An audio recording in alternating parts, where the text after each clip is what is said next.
Осы печеньені менің баларым рахаттанып жейді. Қамырды жасау үшін алдымен қантты сары майға қосып, миксермен 2 минут шайқаймыз.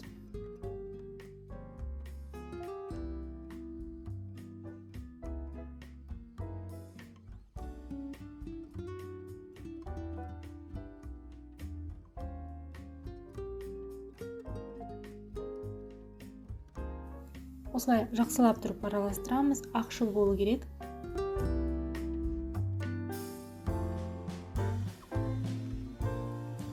Жұмыртқаларды бір-бірден енгіземіз, миксермен араластырамыз.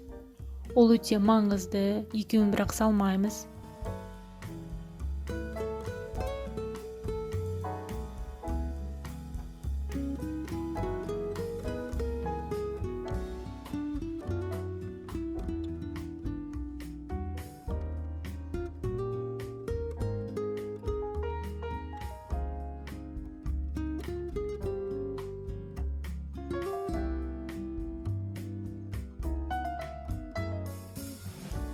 Содан кейін балды қосамыз.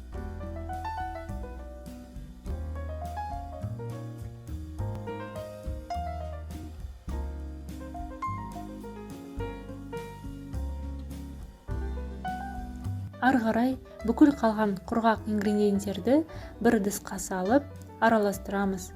Содан кейін осын майдың үстіне төгеміз.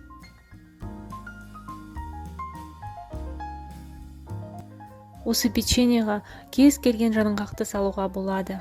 Осы жолы мен фундук қостым. Оны алдын ала блендерден өткіздім.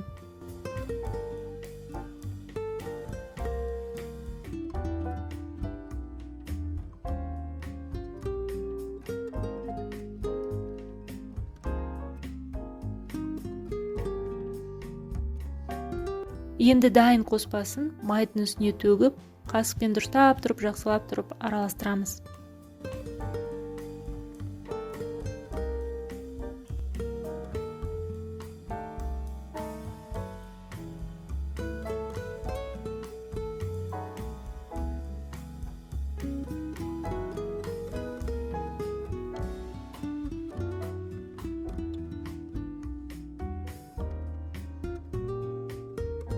Осындай дайын қамырды целлофанмен жауып, 2 сағатқа тоңазытқышқа қойып қоямыз.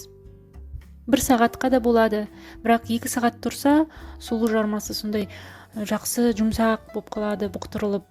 Содан кейін суық қамырмен оңай жұмыс істей аламыз, өйткені қолымызға жабыспайды, жақсы сондай домалақтарды оңай жасай аламыз.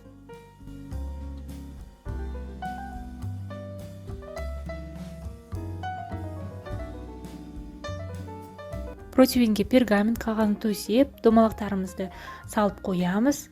Содан кейін үлкен қасықты сұйық майға малып, үстіне басып қоямыз.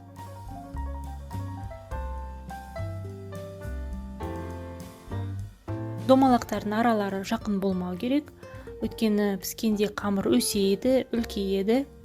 Осын енді 12-15 минутқа қызып тұрған духовкаға қойып қоямыз.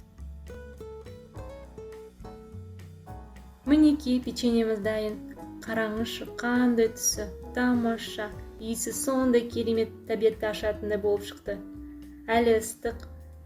Міндетті түрде оны дайындап көріңіз. Менің видеоларым сізге ұнап жатса, каналыма жазылыңыз. Қолдап қоюға ұмытпаңыз.